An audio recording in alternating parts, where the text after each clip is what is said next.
This is the Frugal Gardener, and I'm back with the third and final installment of how to grow your own food in the winter without a greenhouse. So, this is subtitled Under the Dome. Now, I'm guessing you're probably wondering why I'm showing you my raised crate garden, which is on the other side of where my dome is, and we'll get to the dome in a second, but this episode is all about what to plant. The dome is up, it's ready to go. For whatever reason, it is, it's going to be close to 80 today. In the US, I'm in zone 6B. And for those of you who are not familiar with this area, it is normally in the 50s.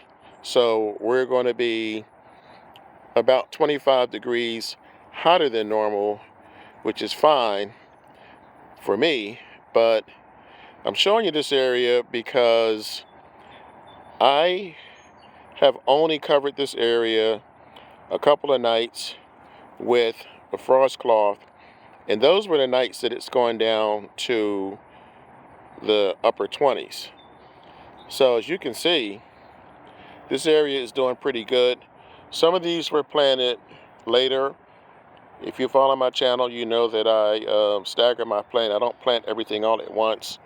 And again, the squirrels. So I'm going to have to touch this up a little bit, especially down this end. But the focus is now shifted to what to plant. One of the reasons why people think you cannot grow in the wintertime is because they're thinking of traditional spring and summer crops like tomatoes and squash and cucumbers, and that's where they go wrong. Really, the things that I'll put it to you like this. This is what I am growing. I'm showing you a portion of it now, but I'm growing spinach, kale, onions, garlic, cabbage, carrots, and broccoli. Now, that's pretty much my list, but that's only about half of what you can grow if you really want to. The reason why is because these are considered cold-tolerant plants, cold-tolerant vegetables. Now, these are collard greens over here that I planted late. I'm going to do a vlog later on. I finally got the Frugal nephews, plural, to come and dump these bins from me. This soil is in sad shape, but I'll cover that in another video. The point is, a lot of these crops, these plants, these things that I am growing in my dome, in my makeshift greenhouse, they thrive in cooler temperatures. They don't like the heat. So many of these will last well below freezing. So let's walk over here and I will show you the actual dome while I finish this video, because there's a couple of points that I want to make to you guys. One is watering. Now, this is the current state. It looks a lot better than it did the last time I showed you guys because I took the time to set things up a little differently. What the first thing you'll probably notice is that there's slopes. That's deliberate. The slopes are there for the water to run off. This is loosely put. This is not, I haven't really secured this, primarily for the reason I just gave you. If it's going to be 80 outside today, I guarantee you it's going to be over 100 underneath this. So this is going to come off at some point today because it's already in the 70s. Now I want to point out these little clips here. These guys, my daughter makes fun of me because I use these all the time. I got these from my local supermarket, Kroger. They're like 99 cents a piece, but I'm sure you can probably get them on Amazon or somewhere else. That's going to help secure this on windy days or on days when we do get rain or snow. Like I said, this is basically, let me back up so you can get a better shot.